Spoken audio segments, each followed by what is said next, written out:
Hi, everybody. Charlie and Linda are here to talk with you again today for Facebook Live. Yeah, hello. Welcome. Today's topic is, if I know what to do, how come I don't do it? And this is a topic that's near and dear to most of our hearts because the kind of people who flock around with us are the ones that are getting all of those self-help books. I've got literally hundreds of them on my bookshelves. And I don't want to say anything bad about self-help books. I really like them. I read them. Particularly, I read the ones about relationship.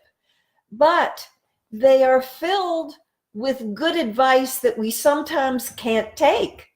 The relationship books say don't indulge in your anger. It invites retaliation. They say you just need to let go of your resentments. That's a really good piece of advice. They say to forgive, and that's really good advice. They tell you, do you know, it's very important to be respectful and considerate and open and reveal more and conceal less. And of course, if we're going to have intimate relating going on, we need to do that. So if we know all these things are good for us, how come we don't do it? All this sage advice, all of this crystallized wisdom in the self-help books.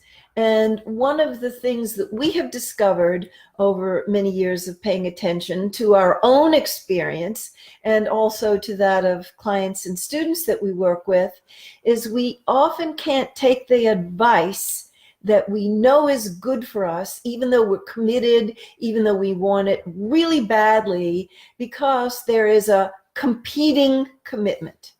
And if we can use some of that desire and motivation to actually manifest the vision that we have for our life and for our relationship, to harness that energetic, to go down into the depths to see what the other competing commitments, we sometimes refer to these as shadow commitments, we can sometimes really clear the way for the more visible commitment to be manifest. And at least we can understand that it's not because we're stupid, it's not because we don't know better, it's not because we're not committed, it's not because we're a strong person. We can have some compassionate understanding and some patience with ourselves about the other commitment may be a very important one, and it needs to be recognized and it needs to be respected. Right. So, competing commitments. That's kind of the short answer to the question, I know what I need to do. Why can't I do it? Well, there's something in you, in your mind, in your conscious mind or your unconscious mind, that has other ideas, that is attached to something else that is in competition with that conscious desire that you have. And one of the reasons that it's really helpful to recognize what that is that until we do recognize what that competing commitment is, it's going to keep tripping us up, but we won't really know why. We'll just assume that, well, I guess I don't want it badly enough, or I'm not sufficiently committed, or I'm not doing it the right way, or there's something wrong with me or with you or with the outside conditions. But more often than not, what's going on is that we're unaware of a desire that we have that is incongruent, inconsistent with our conscious desire. So for every conscious intention that we have, I want to become a better person, I want to become a good listener, I want to be able to be non-defensive when my partner says things that irritate me. There is a counter intention. There's a shadow intent. And often that has to do with I want to protect myself, because if I do that, I'm going to have to be vulnerable to certain possibilities that I don't want to be vulnerable to. I'm going to put myself at risk in some way. Or I might think that, well, if I don't do that and I do this instead, then what I'm going to get is going to be better than what I'm going to have to sacrifice in order to get what I want. So when we can bring into awareness what those shadow intentions might be, then we have an opportunity to address both of them, because sometimes it's possible to fulfill both aspects of our intention, both the conscious and the unconscious one. And when we do realize that it's not because of some flaw or deficiency or fault in me that I'm not doing this, that it's simply because there's something else that I want to experience that has been activated out of this intention, that frees us up to be able to act in ways that can either help us to accept one or the other, or to see if it might be possible for us to, for the time being anyway, satisfy both desires. Mm-hmm. So I'm a concrete thinker, and so examples really live for me. They bring material alive for me. So I want to give you some examples. In the example of, it's good to forgive when people harm us, so we're not carrying around that heavy energy, do you know?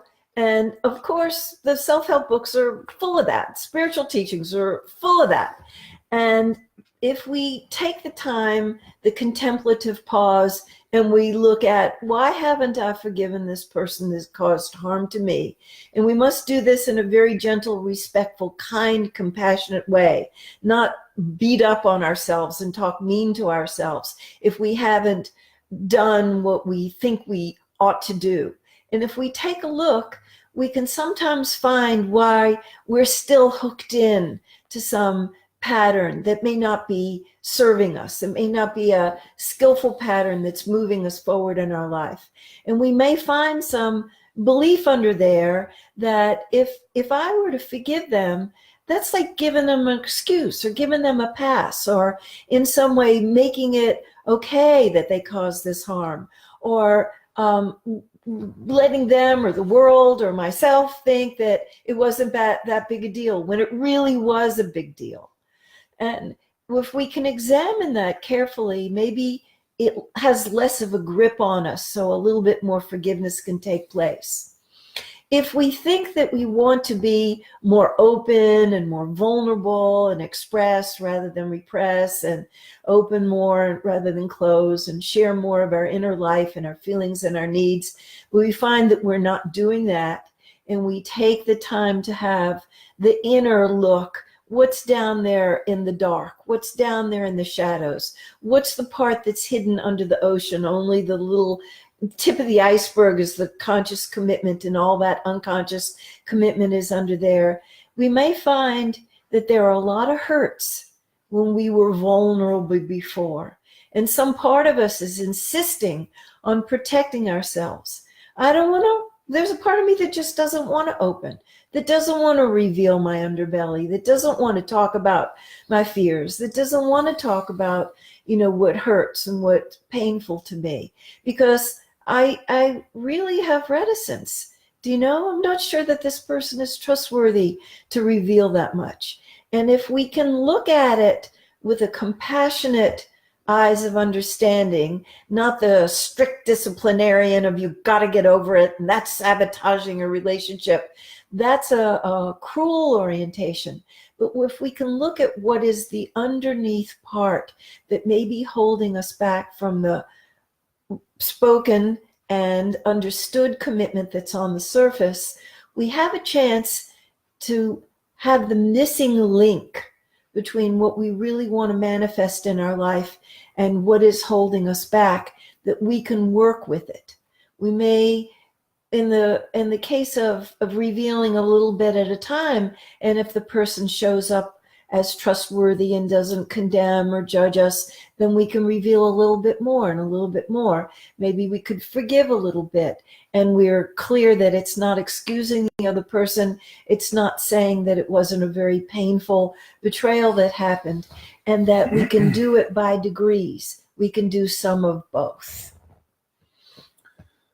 So to go from the abstract to the concrete, or from the general to the specific, I'm going to encourage you to take a moment to think about whether there is something or somebody or something going on in your life that you have told yourself that you really would like to be different. It doesn't necessarily have to be related to a relationship, but it could be. But something that you have felt some frustration in knowing what it is that would really help you to be more fulfilled, to be healthier, that your well-being would in some way be enhanced by doing this. And it seems simple. You know what it is that you could do. You know what it is that would make a difference. And yet somehow, for some reason, you keep hitting obstacles that stop you. Now, obstacles are going to come up no matter what kind of a challenge you're taking on. It's just kind of in the nature of moving from the known into something else. And that something else is always the same thing. It's the unknown, because we don't know exactly what the consequences are going to be, whether it's going to be worth it, whether what we're going to experience, how we're going to be, if we keep staying committed to this change happening in our lives. But to see whether you can see something like that in your life, and then to take a look at, well, what is it that could happen that I might have some concern about, that could be influencing me to not give all of my commitment to this one thing? Is there anything that I have some fear could happen if I were to what's the worst thing that could happen if I were to be successful at doing this? And sometimes we can be really surprised, because there's this wonderful saying that I love, which is there's only two great tragedies in life, and one of them is to not get what you truly desire, what your heart really desires. And the other great tragedy is to get what your heart really desires. And the reason for that is that, well, sometimes getting it doesn't always give us the exact experience that we're thinking or hoping or expecting that it will. And sometimes we can experience failure. Like if we really commit to something and we give it all we can, then we are at risk of experiencing failure or defeat, and then that feels bad. We might blame ourselves, and we can avoid that just by withholding some of our intentionality from that. So just see if you can think of something that might apply to in your life right now, and see if you can identify, well, what is it that could happen that maybe I might be trying to avoid? Mm-hmm. So I will give you a couple of personal examples of my own of commitments that I have had that were undermined by the shadow commitment, that I didn't actually realize what the shadow commitment was at first. And once I got a hold of it, how things shifted in a positive direction for me as a catalyst for you to delve into what's underneath. And one of them that was very stark took place, fortunately, was many years ago. And we talk about this in our most recent book number 4, That Which Doesn't Kill Us. And this is my spoken commitment. This is the book she's talking about, by the way. Yeah, that's the newest one, book Yeah. 4. So this has only been out for a few months. I Just happen to have it here. wanted to be a good wife to Charlie. And I wanted to be a supportive wife to Charlie, and I wanted to support his dream to manifest this dazzling career that he embarked upon. And that was my spoken commitment. And I was dedicated to being a good wife. But underneath, there was the commitment to myself. I want a great career too. While I'm so busy being the supporter to your career, my career is on hold. And when I was able to get a grip on, my time will come, it's just not going to be now. I need to be in support to him. It wasn't quite as heavy as it was before. And in my commitment to be the good wife, that's not going to be the bitch on wheels that's so angry and, picking fights and criticizing and judging him. But there was another shadow commitment that I'm not going to sell myself down the river. I really don't like this. I need to express myself. And if I don't express how uncomfortable I am with this, he's going to think that I'm a weak wimp. I'm going to think I'm a weak wimp. And when I sat with that, and I had to sit with myself in meditation, really deeply looking a lot of times, I had to find the truth. And what I found was I'm no weak wimp. I am making a conscious choice to be patient and let him do this that he needs to do for a while. I hope we'll still have an intact marriage at the other end of the while, and then it's going to be my turn to strive in my own career. That was one of the fears, though, that if I really own that truth and own that power and speak out and do something to clarify that this is really important to me and this situation is really not working very well for me. I could at blow all, you away. that you could end up. I could blow you away. I mean, that would really be putting me and the relationship to a big test. And what I found was when I was kinder to myself, not judging myself as being some kind of weak wimp, unless I was, hell on wheels with you, is I found that I could speak from another place in myself. I'll be glad when you're done with this job that requires so much of you. And I could speak from the place of quiet certainty that I wasn't selling myself out. I wasn't denying that I was angry, disappointed, frustrated, and sorrowful about the state that we were living in. But I didn't have to make such a big show of, how distressed I was. I didn't have to act out the anger. I could still tell the truth, keep my dignity and self-respect without the blame and the judgment part. So I'm a big believer in taking the time and making the effort to sit down to find out what is the commitment underneath and really get your hands on it so that it doesn't have to be running you in a real unconscious way.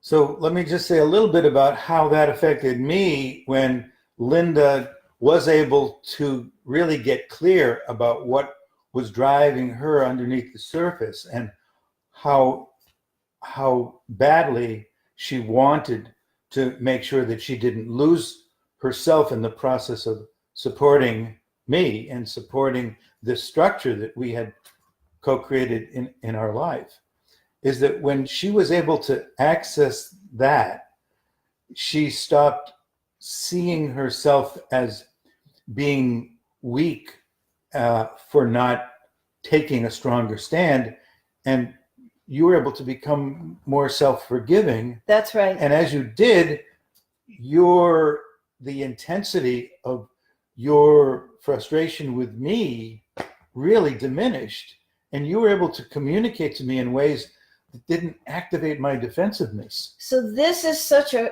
supreme example of the intra-personal conflict, when it calmed down, resulted in having less interpersonal conflict between the two of us. When there was a part of me that wanted to be the good wife, the supportive wife, the patient, tolerant wife, with the other part of me that was really not okay with it, fighting with each other, that it was manifesting in these outbursts, and they were really inflamed and there were so much intensity and then an invited defensiveness from you. And when I could calm down the part of me that was the primary commitment with the, undermining commitment that was in the unconscious for a long time, and I could be more peaceful inside myself, that's when our relationship started to go much better, even though the circumstances of our life were just as demanding as they had been before. So here's another aspect of this whole topic, which is that without exception, when there is an interpersonal conflict between you and another person, it's almost always an outer manifestation, an expression of an internal conflict that I'm having within myself, the two sides of myself that are battling with each other, two opposing commitments that I haven't come to terms with yet.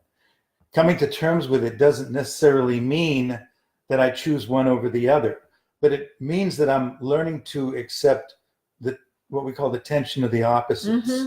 I'm learning to hold this contradiction between these two parts of me, one of which really wants to have things one way and the other part is attached to something that feels like it's the opposite. So coming to terms with that really means bringing it into conscious awareness, first of all, and then accepting that this is real, this is a fact, and it's not my fault. It's not because of some deficiency in me that I'm having this experience. It's just, this is the nature of being in an experience where there's two strong pulls, and whenever there's a strong desire for something, there's always going to be a counter influence on the other side. So when Linda was able to get to that place of understanding within herself and be more self-accepting, her way of being with me became less hostile, it became more compassionate, it became more understanding. She didn't compromise her truth. She still made it clear, but she didn't relate to me in ways that activated my defensiveness. So when I stopped feeling the need to defend against something, I was able to really hear her in ways that I couldn't hear her when I was very busy, trying to diffuse her anger. Mm-hmm. So that's how taking care of our own feelings, taking care of ourselves, has an immediate impact on the quality of our relationship and our communication with each other. Now, the competing commitments are not the only thing that's down there in the shadow. There's a lot of things down there in the shadow. But this is one very handy way of getting in touch with some of the parts that are not so available to us at first glance. And so if you feel a desire to be the most full speed ahead, manifesting your conscious commitments, it is going to be part of the process to deeply look for and examine anything that may be keeping you from manifesting your conscious commitment. So cultivating an attitude of curiosity and wonder about what's down there in the shadow, not being so afraid of the shadow. You can't get rid of the shadow. You can't have a shadowectomy. Even if we could get rid of it, it wouldn't be good for us because it's part of who we are. So this is not a search and destroy. This is a search and befriend. This is getting to know those aspects of ourselves that we may not have been as intimately acquainted with before. And it's great work for relationships because the more we know about ourselves, the less we project on the other person, both our good news and our bad news. And the more we know about ourselves and have an intimate relationship with ourselves, the greater the context that we can create for having the deep, intimate connection with each other. So don't take our word for it. Look to your own experience and see if knowing yourself more deeply, knowing your own competing commitments that may have gotten in your way in your past, and how that served you, because that will egg you on to do more of this work and to look more deeply at what may be interfering with your going forward with the commitments that you have for your life, to reach your goals, to manifest your grand vision. And I always tell people, let your vision be big. Go for the gold, reach high, as long as you have intentionality to match. So I think that that pretty much wraps it up. There has been a happy ending to that. The next step that we took really solidified our relationship in ways that did put us on a very different path. Thank goodness. Yeah. Thank goodness. That's what didn't kill us. Yeah. Made us stronger. Yeah. So we each had work to do in that process. And one of the things that we always encourage people to do is to recognize what is your work and get busy doing it. Don't be too concerned about whether the other person is doing theirs. Just keep doing yours. And what will happen will be exactly what you need. So we want you to know what next week's topic of our Facebook Live will be on Thursday at 12:30 to 1 o'clock. Is there marital life after affair? As ordeals go in relationships, the marital affair is one of the big, lethal, destructive components. And a lot of people don't even believe that you can have a good marital life after an affair, but we're here to discuss that with you. We appreciate any questions and comments that you may have about it. We want you to tell your friends about all the juicy free samples that the Blooms are giving out about how to create exemplary relationships. Tell them to follow us on Facebook and to go to our website, which is bloomwork.com, BLOOMWORK.com, so that they can sign up for our monthly newsletter and get our Going for the Gold free ebook. All right, so we're looking forward to seeing you next week, same time, same station. And in the meanwhile, see what your spoken commitments are and what the competing ones are, and look to your experience to see if you can't unearth them so that there will be more free flow in your life towards the goals of your dreams. Bye for now. See you next week.